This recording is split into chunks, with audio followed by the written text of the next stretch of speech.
All right, you got a hold rating on the stock, a 205 price target. Rest of the street's at 160. What are you seeing that the rest of your peers aren't seeing? Well, what we are seeing Palantir do is really unparalleled at this point. So we just saw 63% revenue growth. Their operating margins are over 50%. They're generating a ton of cash flow. They are in a category of one as we see it.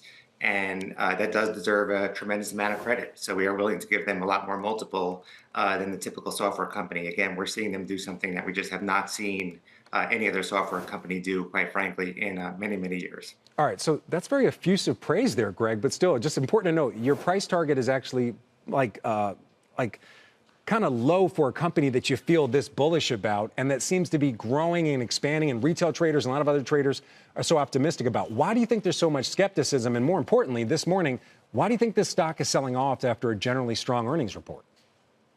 It's a great question. And so now we have to discuss the other side of the coin, which is the valuation.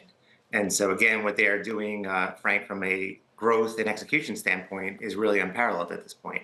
However, it's not something that you could look at in a vacuum. And at this stage, we are talking about a 2027 revenue multiple of around 65 times. That is 6.5 times for our median high growth software peer group. And it is also dramatically above any other company in software. So again, we're very willing to accord Palantir a significant premium because of the uniqueness of this asset, but everything has to be grounded in reality. And from where we sit, it's very difficult to give this company more of a premium than what I already talked about, which is effectively 6.5 times more than the group. And so I think what the market right now is grappling with is you have a company again that is executing on a level of its own. But the distance that we have seen between them and their high growth software peers has continued to widen. And so that, I think, is something that people are struggling with, what is the risk reward from here? Do I still put incremental dollars to work? And can I still expect a very strong return off of this roughly $200 level? All right, very quickly, just one point to note here. You're talking about 2027 forward PE, where we're showing on the screen the next 12 months, which is about 250. So the valuation, according to your estimates, is going to decline quite significantly.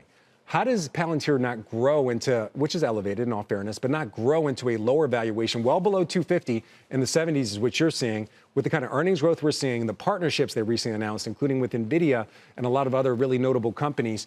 Is Palantir now kind of being seen as the litmus test for the entire trade? Because, as you mentioned, incredible growth. I think a lot of people are very impressed, not only by their software, but implementation with the boot camps that really help their commercial companies, customers get it rolling. If this company can't grow into these valuations, do you think this is sparking questions about the rest of this complex? It may. And a quick clarification is that the multiple that I mentioned is a revenue multiple, not a PE. Oh, okay. We're talking about 65 times calendar 27 revenue. Thank you for Now, clarifying.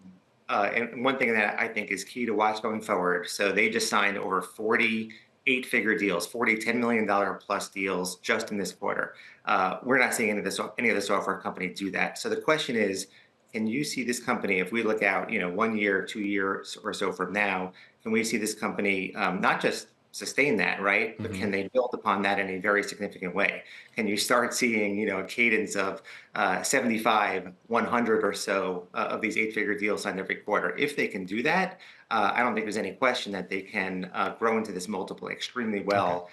That would mean more upside for the stock. But that's also, putting the cart before the horse. We'll have to see what the appetite is for large companies to really embrace Palantir in that way. All right. Speaking of this earnings report, we actually here at CNBC, we spoke with Alex Karp. One of the things he said, there's going to be some winners or some losers when it comes to this AI race. And in fact, I believe he said, I'm paraphrasing, some companies are going to get hurt. And also, we also found out that Michael Burry, known from The Big Short, he's actually shorting Palantir, a lot of shares there. What do you think about that?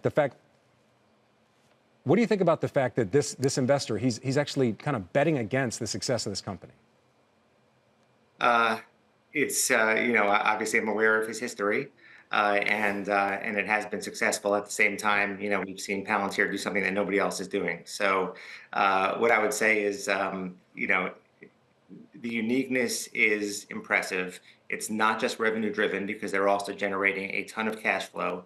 They are a rule of 114 company, meaning revenue growth plus free cash flow growth is 114.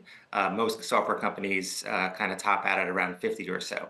What they're doing is incredible, but again, so is the valuation, and it's going to be a fascinating thing to watch going forward. Yeah.